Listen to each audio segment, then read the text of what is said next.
My parents had a golden child, and it wasn't me. Growing up, I thought I had a happy childhood. I was the bubbly, excited firstborn, thrilled to become a big sister at the age of 4. But as the years passed, I started noticing the cracks, the favoritism, the excuses, and the blatant double standards. My younger brother was the golden child, and I was, well, just the elder sister who had to know better. For context, my parents were both the youngest siblings in their families, so I reasoned that maybe they just related to him more.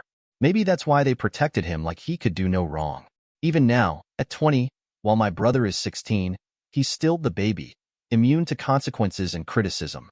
When we were kids, if he messed up, I was blamed. If he hit me, I was told to handle it. But the one time I hit back in self-defense, my mom called me abusive, compared me to her toxic older brother, and told my brother he had full permission to hit me harder next time. My dad had anger issues, slaps, thrown objects, the works. But my mom never stepped in for me. Her advice? Tolerate it. That's just how he is. Yet, when my dad even looked like he was about to raise his voice at my brother, she'd leap to his defense, screaming at my dad to back off her son. I'd ask her why she never did the same for me, and her response was always the same. Silence, followed by a dismissive, "I've always treated you both equally," but the hypocrisy didn't stop there. My academic achievements? Downplayed. My chores? Ignored. My weight? A constant source of scrutiny. At 9, I was 159 centimeters tall and weighed 50 kilograms, a healthy weight, but my parents pressured my pediatrician to tell me I was getting fat. The doctor compared my weight to my mom's pregnancy weight, humiliating me to tears. I became so insecure that by my teens, I developed an eating disorder. Ironically, when my friends started calling me fat, my parents suddenly couldn't tolerate others criticizing me, the same way they had my whole life. Meanwhile, my brother was always on the heavier side, but my parents coddled him, saying, "We shouldn't comment on a growing child's weight." If I ever brought it up, I was called a hater. It felt like nothing I did was enough. I helped around the house, excelled in school, and stayed out of trouble, but my parents still told me I was lazy, ungrateful, and unworthy. If my brother so much as handed them a glass of water, it was praised like he'd moved mountains. The turning point came after my grandfather's death. He was the only adult in my life who made me feel truly loved. While I was grieving, my mom spiraled into depression and used me as her emotional punching bag. If I broke down, I was called a drama queen. If I lashed out, my dad embarrassed me in front of doctors, saying I needed medication for my anger issues. When I failed an exam during the pandemic, I hit rock bottom. I was suicidal.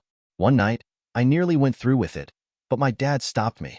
My mom, on the other hand, she accused me of seeking attention and said if I so want to do this, then I should probably kill myself for the shame I brought to the family. A few days later, they got a puppy. Not for me, of course, for my brother. But that little dog unknowingly saved my life. I poured all my love into him, spending my savings on his care, training him, and making sure he was happy. Watching him grow gave me a reason to keep going, even when I felt completely burnt out. Over the years, I've tried to understand their favoritism. Was it because I'm a girl, the elder child? Or maybe it's because my brother was born with the umbilical cord wrapped around his neck, and they almost lost him.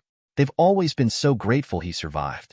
Meanwhile, I was the healthy, unproblematic firstborn who apparently didn't need as much love or attention. I love my family. I really do. They've had their moments of greatness, and I don't want to ignore those. But the golden child dynamic has left scars that may never heal. I stay strong because I know my life is worth living, and I have my puppy to thank for that. But sometimes, the weight of it all feels unbearable. I've grown as a person. I've got a more positive outlook on life, control over my emotions, and everything, but this topic fails me, lol. Even if whatever happens I've decided to not dwell on since it all happens for a reason. Character development arc, lol, and yes, where one door closes, several others do open. It is not the end of the world, and it is never worth ending your world for.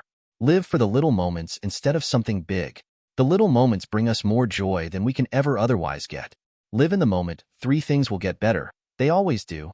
Change is visible in the long run. Not so soon maybe, haha. To anyone else who grew up as the other child, I see you. And I hope you find your peace too. Edit. Thanks for reading. I just needed to get this off my chest.